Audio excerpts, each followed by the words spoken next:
Going to be going to the top or bottom here in just a moment. Removal spells,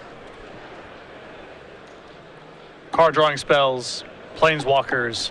So that's the order of the day.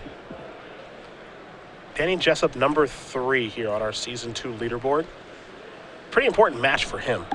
Absolutely. I mean, this is a top 8 here, and he is going to be second place in the standings, catapulting past Kevin Jones, and being in the top spot right now in the race for the Players' Championship invite at the end of Season 2. He was the odd man out last year for the Players' Championship. He was the first player on the outside looking in. And oddly enough, he was as far as points are concerned, he was the odd man out, and he lost in the finals of the Invitational to qualify. Exactly. He was kind of the last guy out in 2 different ways. Yeah, which is really tough to take. So he clearly wants to achieve that goal this year as he plays the Llanowar Waste and passes the turn back. Abzan Charm here for Feingersh. He'll draw 2 cards, and Hostilities is one of them. Draw for the turn to Temple of Malady. Courser of Krufix in hand, he'll start by playing that. Top card, Ugin, the Spirit Dragon. A little pricey. It's going to the bottom now from the Temple. Let's see what's on top after that. Courser yet again. 1 copy of Ugin in the sideboard. For now, it's on the bottom of the deck. There is some shuffling effects here, Windswept Heath most notably, so not necessarily gone forever. That is correct. And Jessup will play his Windswept Heath. He'll sacrifice to go down to 18. Forester Plains coming. Danny, good friends with Jim Davis. They are travel buddies. Jim qualifying for the Players' Championship during season number 1. Danny looking to do it during season number 2. And Danny's been on a bit of a heater so far, starting off 1-2 after his 2 buys. And has rattled off quite a few wins since. He's got a Siege Rhino. He's back up to 20. Feingersh down to 14. Top card here for Ben is a copy of Sansep Citadel. You saw his draw for the turn was Courser of Krufix. Hero's Downfall in hand. Can take care of that Siege Rhino if he'd like. He'll start by playing the land Elspeth on top of the deck. He'll pass the turn back. Jessup will untap and draw. Sansep Citadel is what he's found. In for 4, Jessup will come. Feingersh going to go down to 11. Making no move to use Hero's Downfall on the Siege Rhino here. Willing to take these shots. Got and Hostilities in hand, and I think he's trying to maybe get a little bit more for it. Sansep Citadel and passing of the turn. I think the thought process here was if Danny did anything threatening, he would be able to take care of it. But he's willing to take 4 points of damage here. There's Courser. Here's Sansep Citadel up to 13. And if Danny curves out with another creature in that spot, well, great, now your end Hostilities has gotten better. Yeah, perhaps even playing around a card there like Sidisi, for example. Exactly, which kind of goes to show you how much this game is about big haymakers and what's happening on the board, where Ben had an opportunity there to just downfall the Rhino right away, which would have saved him 4 damage and freed up his Courser to attack on the same turn, and instead just was willing to take the hit to keep his options open. See the top card of Feingersh's deck is a copy of Abzan Charm. Again, 2 copies of Elspeth in hand and Hostilities over there too.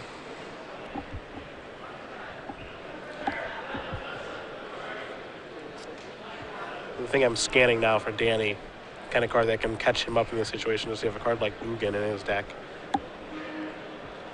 I don't see one throughout his 75 here. He'll start by playing Elspeth first.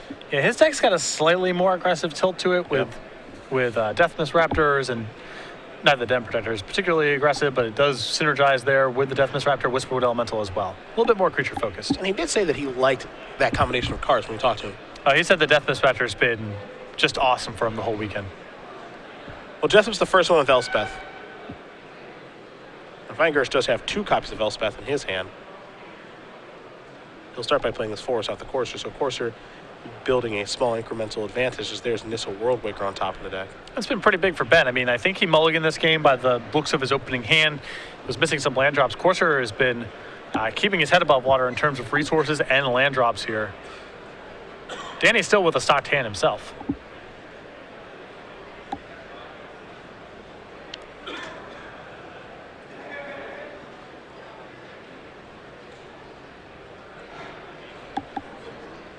But no immediate answer to Elspeth, by the looks of things. May simply attack Elspeth with his creatures to get some chump blocks and play an Elspeth of his own. Try to get ahead of the Elspeth race that way. into the red zone are going to go to the coursers. They'll be attacking Elspeth. Unsurprisingly, Danny would like to protect his Planeswalker, so 2 soldiers will go down.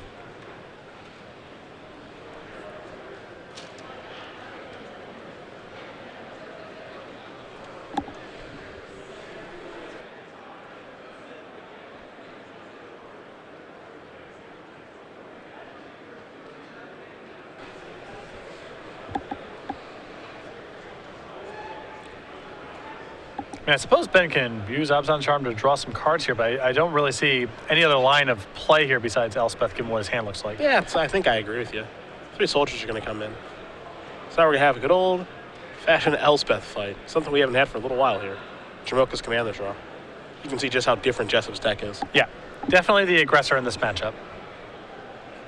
2 Jamoka's commands in his main deck this weekend.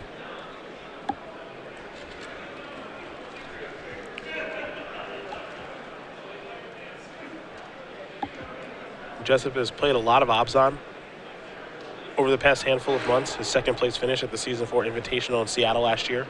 Played Abzan mid-range. Lost in the finals, of course, to Dylan Donegan. Here's the attack.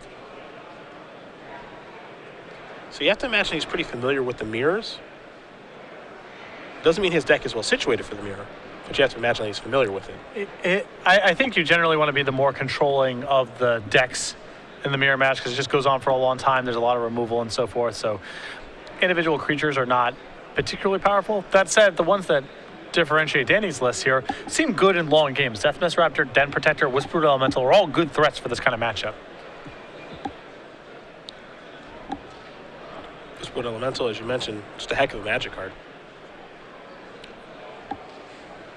It's not like he's cranking out, Ward in the first trees. They get invalidated on the board. It's stuff that can play a long game. There's Whisperwood.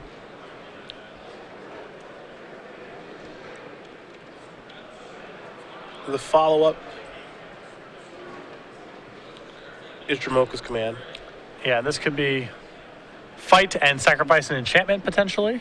As long as everything lines up accordingly with the card. Yeah, this is where how are the effects of the card listed out become relevant. I think that's why you have to see him fight a token. Okay.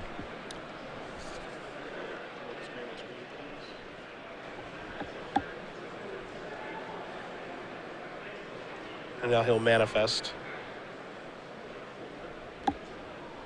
And there you just see it, because it's how the effect is listed on the card. So target player sacrifices an enchantment and then fight. So if he chose to, basically he can't fight a courser and kill the other courser. Exactly, it's not going to work the way he announces that we're going to be fighting and you sacrifice an enchantment, he can sacrifice the courser that's targeted by the fight effect. If it was listed the other way, then it would work fine. Correct. Cryptic Command has some of the same corner case scenarios where, depending on what you're trying to do, certain things work and do not work because of the way the effects are listed out on the card.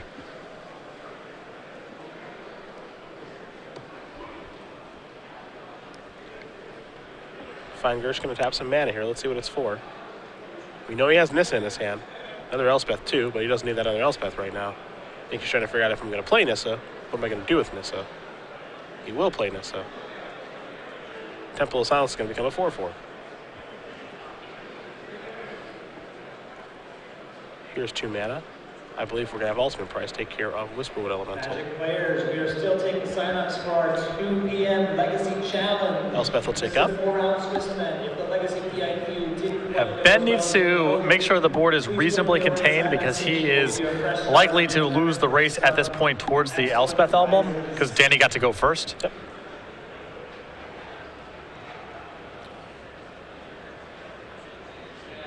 Feingersh deciding if he wants to attack or not right now. Well, at this point, he's potentially giving up the Courser for not a lot. Yeah. And the Courser is an important card. He still needs to make more land drops. His hand is a little glutted, and he does have a Nissa in play, so the more lands, the better. Jessup will draw a copy of Sandsep Citadel. You can see his hand. He's got Abzan Charm, Fleece mainline, and just lands right now. So he is trying his darndest to protect this Elspeth and get to that emblem first. That's the trick. We'll see if he can do it.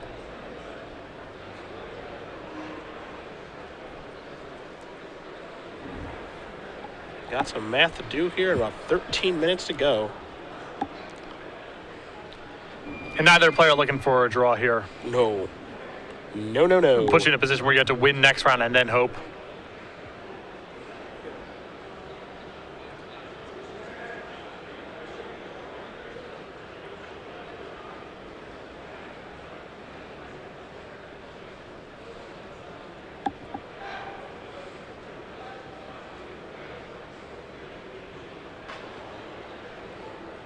Policeman line looks like the place that Jessup's going to start. Well, this is a reasonable opportunity to get Fleece main line and go monstrous with it. Yep. And that creates some problems for Ben. It does lock up the ground, which is all that Ben's attacking on right now. It also means when Danny goes ultimate with Elspeth if he wants to next turn, then the clock is quite a bit faster. 3 more soldiers, a monstrous Fleece main line, and a passing of the turn there for Jessup. He used all of his mana, even got to play a Sandsep Citadel too. Now he's at the mercy of what Feingersh can do this turn. And I don't think Ben's hand really offers very much in this spot. He does not have the ability to remove Elspeth from the table. He doesn't have Hero's Downfall or a similar effect. The End Hostilities is not ideal to cast into the face of the Fleece main line that's gone monstrous.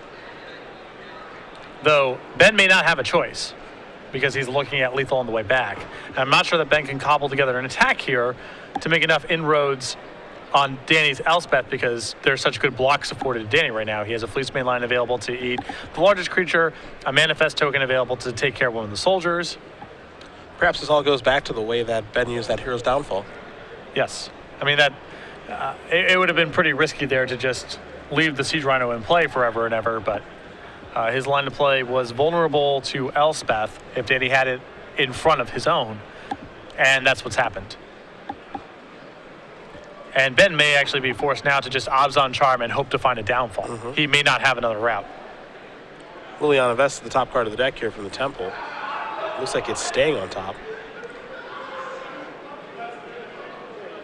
Feingersh going to make another land of 4/4.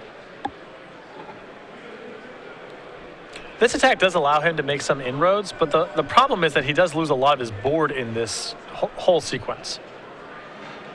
Fleece main line going to block 1 land. I think we're going to see a bunch of soldiers block a bunch of soldiers.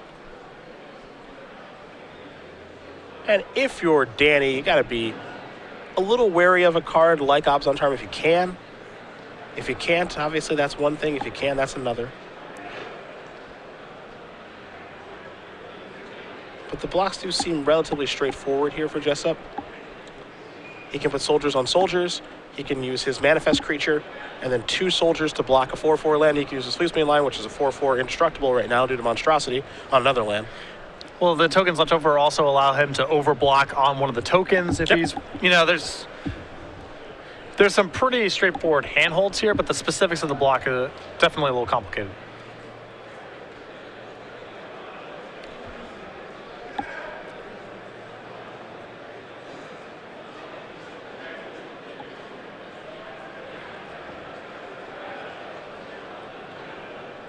We'll see exactly how the blocks are going to be done here by Jessup, and if Feingersh will make some sort of moves. You can see the Abzan Charm in his hand right now. It's at the front of it. He can distribute some counters as he'd wish.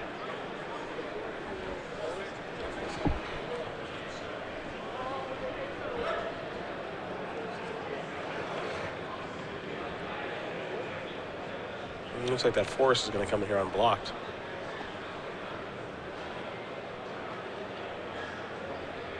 Abzan Charm.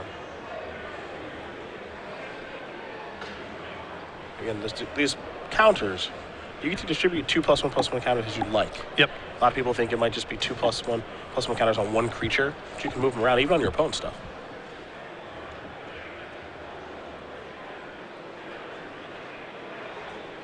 So a bunch of damage is going to be dealt. Elspeth's going to move down.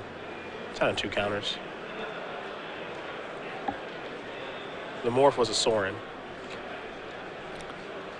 So now the ball's back in Danny's court because Ben's attacks there were able to make enough inroads into Danny's board that this emblem on the way back for Ben will be lethal unless Danny does quite a bit to the board. Yeah, this is horrible news. Siege right on the draw. And when Nissa and the courts are still available, it's going to be lethal by quite a bit.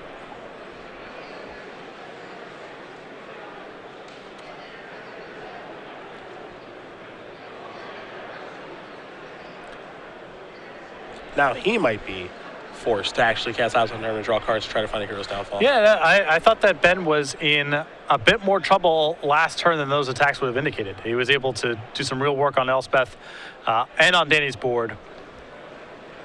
As long as he was able to get a point of damage in on Elspeth and protect his own Planeswalkers on the way back, it was going to be a pretty good attack for him. And that Abzan Charm ensured that that was able to happen.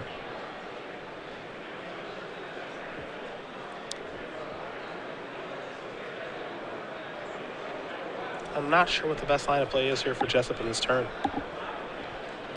He's in a real tough spot now. Well, the sort of the way that you evaluate boards like this is step one is, can I win or protect myself with the Abzan Charm doing one of the either the counter mode or the removal mode? If not, then use it to look for help. He needs quite a bit of help.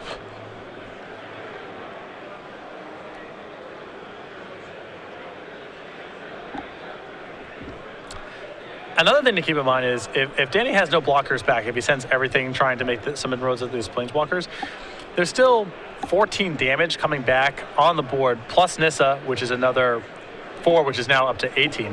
And Danny's only at 15. So even if he's able to remove the Elspeth, just the leftovers plus the Nissa might be too much for Danny to overcome. Yeah.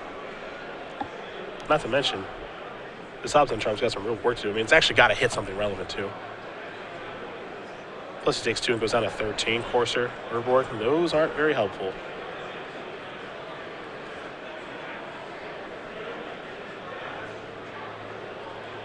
And given how much of the mirror Danny Jessup has played, I think he knows that. Yep. And now he's just got to attack and hope that Ben does something to mess up the blocks here. There are your blocks. Ben with a very well navigated game here. Yeah, I think so, too.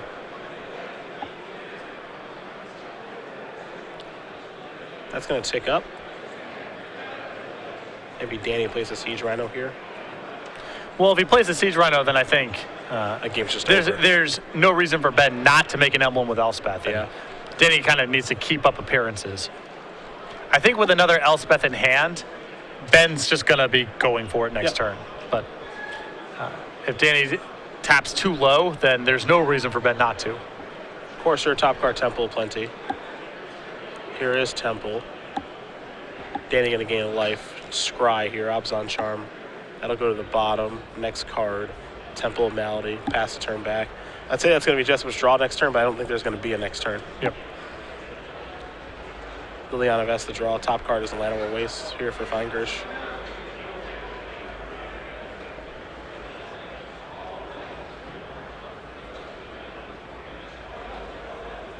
Yeah, it's easy to say here from the booth to pull the trigger on the Elspeth. Make a land a 4/4 and get in there. Can't forget all these lands are 4/4s. They'd be 6/6 flyers.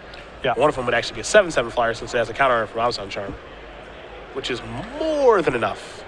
And in this spot, typically when Elspeth's about to go ultimate, the major consideration is Bioblight. But Bioblight's not even part of this because there's no soldier tokens on Ben's side of the table. Yeah. But Ben got to be careful, as he should be.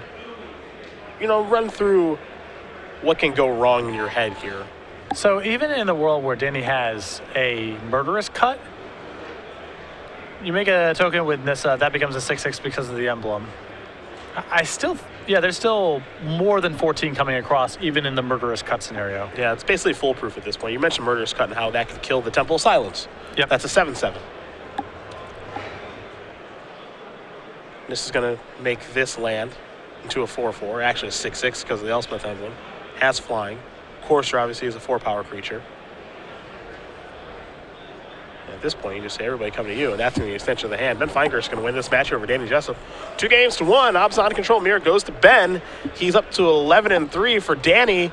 I don't want to say it's a wasted opportunity. Because obviously he battled his heart out, especially after coming off of a rough stretch off of his buys, but not going to make top 8 now. Yeah, that one's